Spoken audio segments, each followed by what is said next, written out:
Welcome to Deges and Dragons. I thought this was going to be hard. Welcome to Deges and Dragons. Who wants some of the Ripper? Fair state champs, baby. Woo! Smoke arrows! He's clearly Captain Crunch. I'm a man of the people. Shattered world. Ripper knows! Ripper always knows! Degecast. And welcome to another episode of the Degecast, the supplemental podcast for our YouTube show, Deges and Dragons. I'm your host, Nate Lindberg, and if you not only like tabletop games, but are also into the wacky world of professional wrestling, give me a follow over on Twitter at Nate Lindberg, and check out the work that I do for my other show, PWT Talks NXT, for the Pro Wrestling Torch. And while you happen to have your browser directed at the Twitterverse, check out our brand here at Dege Time. Now, with me today is our resident psychology and therapy expert, the Dege Time co-creator, and our resident Dege master, Conrad and Nate. Conrad, how you doing this afternoon, man? I'm fantastic. How are you, Nate? You know, I couldn't be better. I'm taking time out of my work day to talk to you guys, so here I am. It's great. I'm not working right now. I can't complain. All right, so now, as you guys might know, on Deges and Dragons, we have just begun our playthrough of MASH, an RPG based on the TV show MASH, which takes place in a mobile army surgical hospital during the Korean War. These MASH units were an incredibly stressful place to be stationed, as these brave men and women were constantly tending to the injuries sustained on the battlefield. Now, here at the Degecast, we like to try and talk to the people that can provide a bit of a better perspective on the games that we play. Last week, we spoke with Mark Plemons, creator of MAShed, and he has a wealth of knowledge on, obviously, the game, but also on the Korean War. Today, we wanted to speak with somebody that might be able to give us a little bit of a better idea of what it's like to be on the front lines during a major medical incident. Now, while it may be challenging to, find somebody to speak with who was stationed in a MAShed unit during the global war, during the Korean War, we are currently in the midst of a global pandemic. COVID-19 has changed the way we live our lives and has taken the lives of nearly 750,000 Americans as of this recording. Now, with us today is a registered nurse currently employed as a school nurse coordinator for her school district, tracking the ebbs and flows of the COVID pandemic to best keep our children safe. Previously, she was a pediatric clinical educator in a hospital environment, and from what I'm told, she's an all-around badass. Jen, welcome to the Degecast, and thank you very much for taking some time out of your day to be here with us. Thanks for having me. Happy to be here. Awesome. So as I usually do with these interview style type podcasts, I throw it over to my co-host. So Conrad, take it away. All right. So as Nate said, we're playing MAShed right now, and we're seeing how stressful practicing medicine in uncharted territory can be. Could you talk to us a bit about the experience of being a nurse during a pandemic? Sure. So I think, in March 2020, when all of this came to a giant head and we all shut down and hid in our basements and in our secret offices, I think the biggest thing we were dealing with was fear. And, no one knew what this virus looked like, who it affected, how it affected them. And as we got into it pretty deeply, the more deaths that we saw, the more various illnesses that came of this, I think really increased the fear in many people, to the point where socially we became hermits. No one went out. No one felt safe to go out. We didn't know how to talk to people outside of our own homes. We lost a lot of friendships at times as well, I think. And from a medical perspective, having that unknown fear, treating someone who you don't know how to treat and you don't know what's going to come of the situation, really led to a lot of sleepless nights. And you think, working with these people, am I going to bring this home? Am I going to bring this home to my family? Am I going to survive it? How bad am I going to get it if I do get COVID? So a lot of the uncertainty, I think, really led to the biggest piece, which I said is the fear. And thank you, science. As we get farther and farther into this, we learn more and more about it. We now have a vaccine. So I think, we're a little more comfortable with dealing with it, but, we're throwing a loophole here and there every once in a while just to kind of keep us on our toes. And I think a perfect example of that was, in May and June of this past year, where, the rates were so low, we all got pretty lax in our daily routine and our masking. And unfortunately, that worsened our situation in July when cases went up. So working in a school right now, we were in a really good place in May, and we all felt really comfortable. We knew what we were doing. And then the summer came, and here we are. We're back to wearing masks, and there's a little more fear in these kids and the teachers as well. No, and I can understand that, because I don't, I've been working from home this entire time here in my basement, as you said, hiding in our basements, because that's pretty much what I've done, is kind of hang out here in my basement. Excuse me. But just the fear of going to the grocery store, the fear of going to Walmart, the fear of going to the gas station and touching the pump at the time, those are all the things that were going through my head at the time. And I know probably yourselves, everybody listening, I understand, and I couldn't imagine trying to be somebody or having to be somebody that is directly faced with that day to day. So I need to definitely, certainly give you and everybody that's worked on the front lines of this credit, because it takes a lot of, I'm just going to say it takes a lot of balls. It takes a lot of balls to be able to do that and kind of face this unknown virus. We had no idea at the time, what this could have done. I mean, I remember thinking to myself, if I go to the grocery store, do I need to wait 2 weeks before I go see my parents? And can I see my parents? Should I see my parents? Do I need to wear a mask? I probably need to wear a mask. Should I wear gloves? And I think that's where a lot of us were. That fear was certainly present, and I think it's starting to.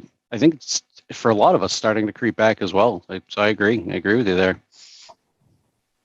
Yeah, it's really incredible to recognize that each one of us has this fear, and then to go to each and every single person who could be a carrier.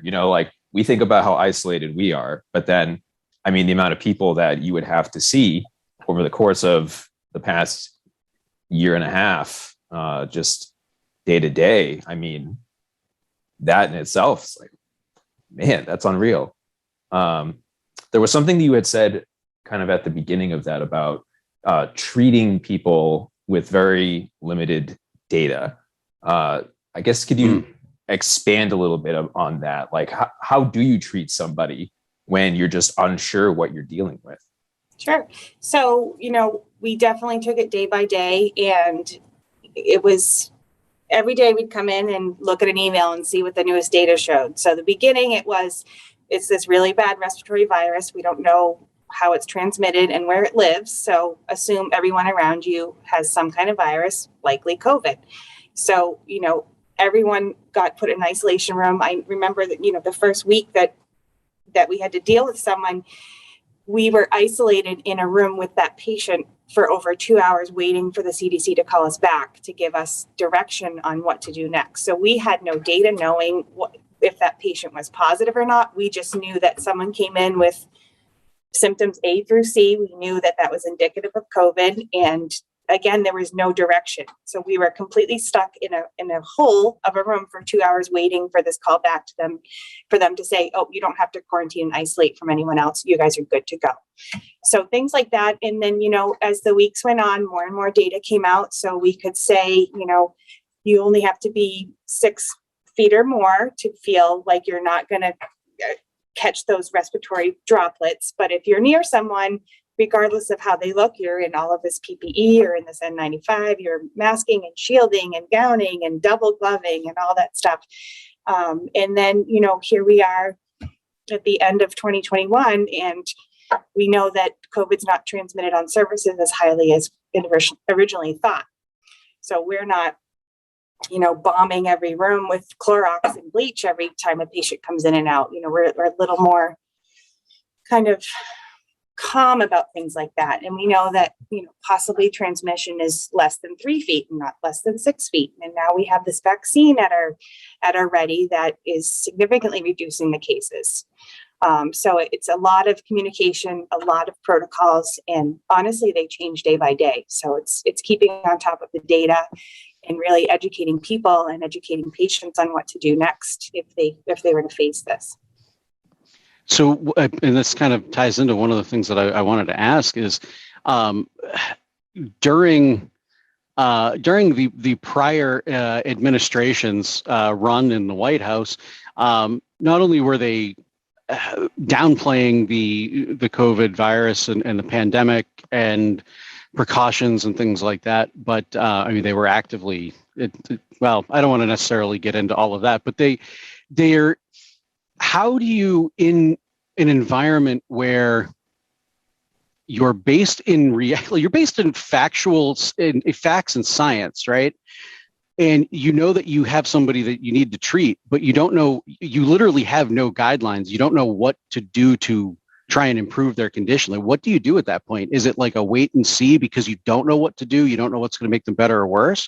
Or do you try something that works with, similar symptoms or something like that?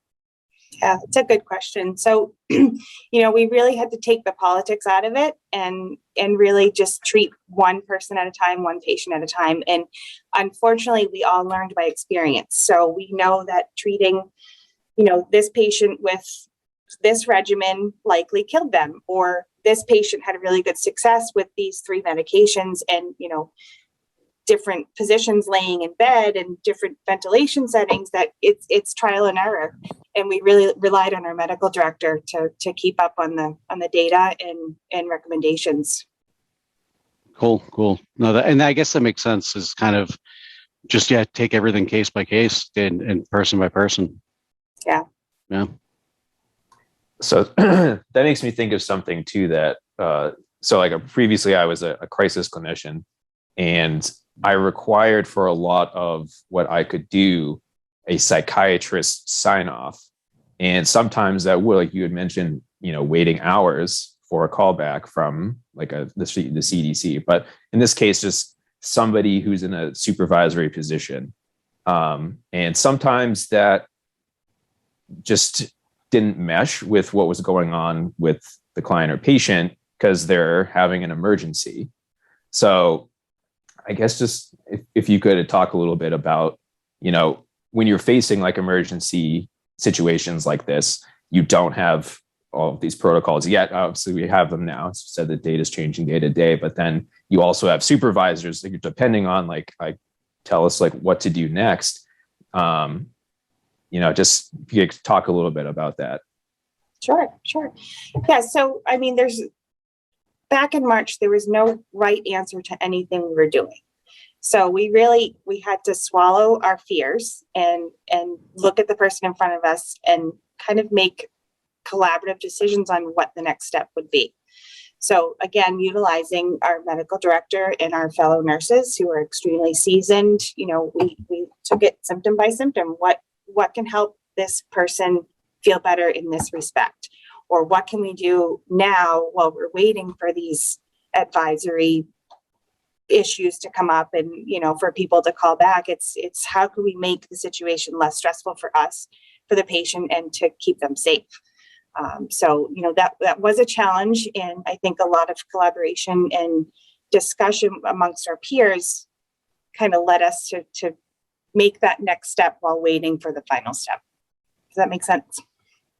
Yeah, makes a lot of sense. Yeah. And I think that relates a lot to kind of like what we're seeing in our MASH gameplay, where you're on the front lines. You have people where they're just in emergency situations. You have limited resources available. It's what's in your tent. Otherwise, you're just waiting for callbacks from a different MASH unit for them to deliver things or what they're seeing. You try and diagnose in the moment. There's only one person who's supervising. So you lean on, the other nurses and just kind of with each other and go through it together. So I think that is a very strong parallel right there. Yeah, and we learned pretty quickly that, we all know that our work family is our family, but, in a situation like that, you knew who to rely on, and the cohesiveness of the team that you worked with that specific day really, it made or broke your shift. So, you're making these last minute decisions, and are they always right? Not really sure, but you have to do what's best in that moment. And, thank God we have people that are really smart and really compassionate and do a really good job at what they do. No. Oh, sorry. Go ahead. No, go ahead. So one of the things that I personally try to look at, is something that, I'm going to butcher the quote, but it's something to this effect. It was a quote from Mr. Rogers, and he's like, in times of trouble, always look for the people helping, always look for the helpers. Yeah. And there's more to it than that. And it's more profound than that. But that's what I've tried to do since I've heard that quote. I mean, years and years ago. Back when I was a kid, Mr. Rogers was kind of my hero. He was a big deal. Cool. Yeah, he was awesome. So, hearing that later in life, like it really kind of it stuck with me. And that's one of the things that I try to do. Being in in these situations day after day after day after day, and even to this day, probably it seems like it's obviously not quite as dire and not quite as chaotic and stressful. I'm sure it probably is in some other ways, but in those times, like, what was the silver lining, if any? I'm sure there's something there, some sort of a silver lining that you might be able to pull from all of that. Yeah, I mean, I think that relates to anyone who is in a profession. The crappiest days that you have, you look for the people around you, and you take solace in knowing that everyone had a bad day and you're there for each other. And like I said, some days were better than others, and just having that camaraderie was really good, really helpful, and emotionally it was very helpful. Yeah. Because you can't go home and talk about your day to someone who really doesn't truly understand it. You could talk to people day and night about what you did all day, but people who are there with you truly understand. So a lot of camaraderie. Yeah, I can understand. I certainly understand that. Makes sense. I have one thing that's a little bit of a left turn here, but I think it's something that the general populace just never thinks about. It's the importance of paperwork. And especially here, like, hi, general populace over here. Didn't think about that nearly at all. And it's something that we do see in our gameplay. Like, I don't want to spoil it for anyone who hasn't seen it yet, but paperwork comes up. I made sure it came up. Yes, he did. But yes, just in terms of, I mean, just the day-to-day, the amount of paperwork, like, I just brought up like the crisis clinician thing. A single report was 16 pages that he had to fill out for every individual. Wow. And yeah, so I mean, you see like 5 people a day, and there are how many other people out there seeing 5 people? It's a lot of paperwork. And I imagine that there's something similar going on, if not even more intense, in terms of tracking COVID and what needs to be done there.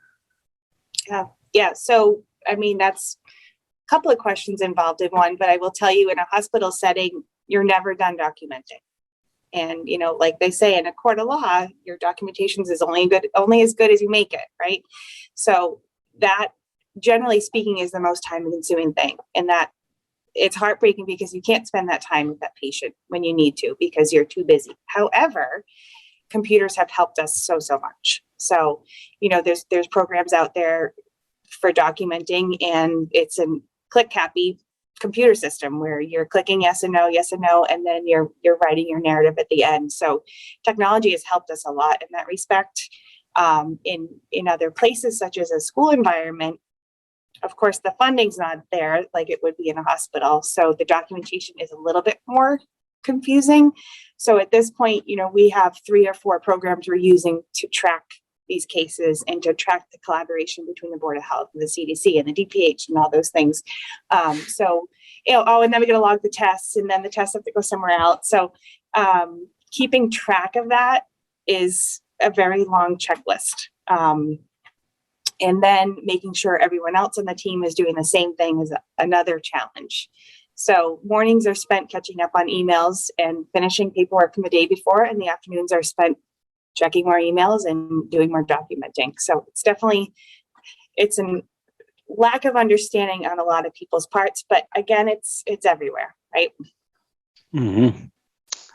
I can certainly relate. I'm an IT guy myself, and I'm in technology, and there's been, whether they're in health profession or it's just an old like plumber trying to take his documents and digitize them.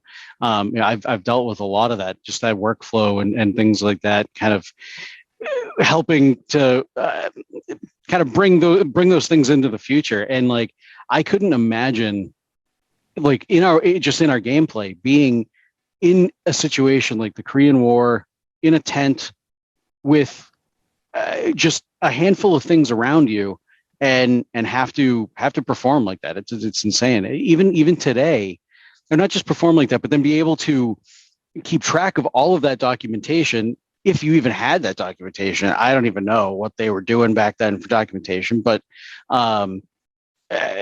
even just trying to do that in the moment and coming back to that in the moment, it's God. Yeah, and the reality of that is nothing happens in the moment because you're busy with that patient in the moment. So backtracking and trying to recall what you did for that specific person and differentiating them and keeping them separate from the person you saw. Oh my God, that is also a challenge. So I can imagine at times paper's easier because you can write it whatever you want and then fix it later, where computer programming, it's a little bit harder to organize your thoughts there at times than it would be just to write a quick little something on paper or a gurney sheet or whatever you need to use. Yeah, for sure. There's a reason I take a notebook to meetings rather than my laptop. Yeah. I hear you. Yeah, especially like when you have people who are demographically like very similar, and then it's like, but then if you happen to cross like those two people, I mean, it's devastating, like the impact of it. So to then stay on top of all of that, like you're doing like the actual like nurse work, but I guess that they're both kind of coincide, but it's like almost two different jobs. Like you have to like see the patients and then all of this paperwork, and then you do that day and day after day after day, and then you get sleep deprived, and it's like, man, like which one was that? Yeah. Which one was that? So yeah, it's just, this is really just to raise awareness, like when things seem to be like confusing, there's a reason for that, and it's a lot of work, and I think that people should be cognizant of the amount of work that goes into seeing them like face to face, and then like recreating them on a document, or in this case 3 or 4 different programs, which I would be incredibly confused by. You can come watch someday. It's kind of entertaining. Yeah. Thank you, Jen. That was very helpful, and I think anybody who listens will get a lot out of that. Hey. Yeah, no, for sure. Thank you for that. And it was kind of cool just to kind of get that perspective myself. Just recently, my dad was in the hospital for some complications, diabetes and things like that. And it was incredibly, like, this is the first time he's in the hospital after COVID. It wasn't his first, let's say it's not his first rodeo in the hospital. Let's put it that way. Conrad knows. Yeah, it was still like they still were able to get everything, but it was just like it seemed just much crazier. It's like I gotta give everybody credit that was and is able to kind of keep it together and make sure that the people that need the help get the help care and attention that they need. Again, thank you very much for coming out here today. Thank you. Yes, golf clap. We're doing golf claps. You guys can't see it, but we're doing golf claps. And we certainly appreciate it. Thank you very much, Jen. All right. Good luck with your game. All right, guys, that's going to do it for us today. So be sure to subscribe here on YouTube to our channel if you haven't. You can check us out at Twitter at Degecast, YouTube Degecast, Twitter, Facebook Degecast. Anywhere, everywhere, it's Degecast. Just check it out. Later.